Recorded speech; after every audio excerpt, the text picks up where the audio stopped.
जे बोली वैसे गाले भाजी लाटोरे तय बोली अने मावो तय बोली अने मा तोरे माया के कारण डोंगर गलिया वो डोंगर गलिया 12 बजे के बालाया तय नहीं आए वो तय नहीं देखे चोला रोए गली मारे दो 12 बजे के बालाया तय नहीं आए वो तय नहीं देखे चोला रोए गाली मारे दो। तोरे च बोले वैसे गाले गाने लालो है गाए खिलाने रे गाए खिलाने निकले रे हूँ मैं निकले रे हैं मैं घर ले गाए खिलाने रे गाए खिलाने बड़े भैया के मारे आवत नहीं बने कैसे के आवा चोला रोया घर मारे दो बड़े भैया के मारे आवत नहीं बने कैसे के आवा चोला रोया घर मारे दो।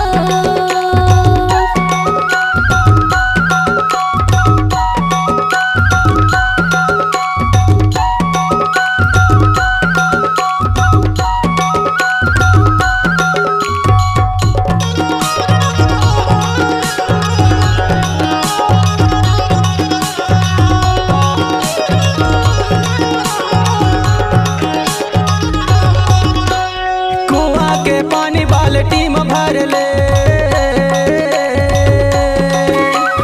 कुआं के पानी बाल्टी में भर ले निर्दया तो चोला दर्द कर ले वो दर्द कर ले चोला रोए गाली मारे दो निर्दया तो चोला दर्द कर ले वो दर्द कर ले चोला रोए गाली मारे दो। तोरे च बोले वैसे गाले गाने लालो है गाए खिलाने रे गाए खिलाने निकले रे हूँ मैं निकले रे हैं मैं घर ले गाए खिलाने रे गाए खिलाने बड़े भैया के मारे आवत नहीं बने कैसे के आवा चोला रोया घर मारे दो बड़े भैया के मारे आवत नहीं बने कैसे के आवा चोला रोया घर मारे दो।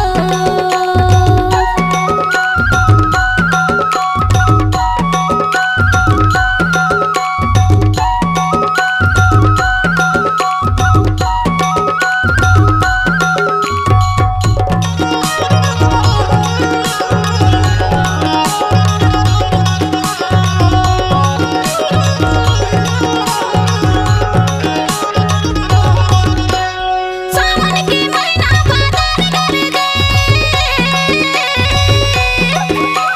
सावन के महीना बादल कर दे घर ले निकले ला मोला भैया खबर दे रे मेरे मन गिर जाए चोला रोया घर मारे दो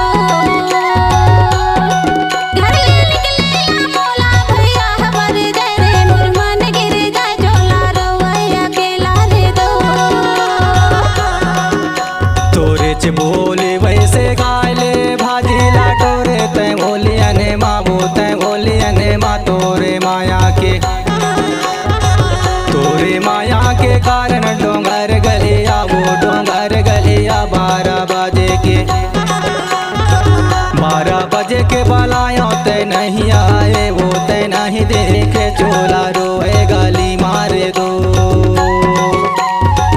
12 बजे के बालाया तय नहीं आए वो तय नहीं देखे चोला रोए गाली मारे दो।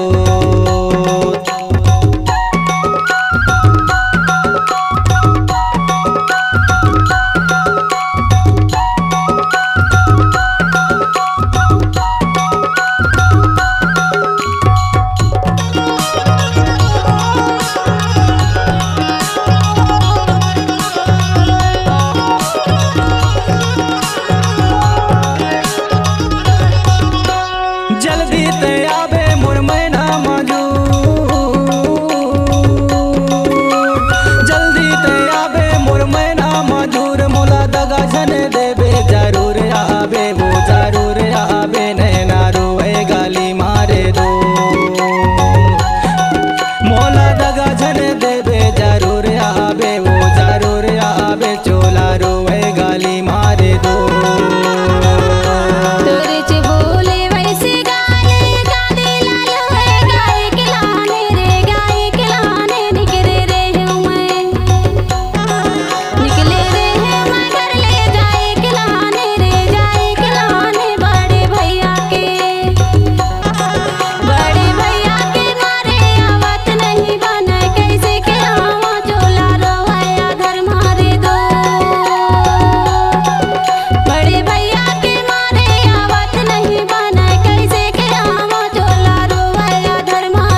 माया के,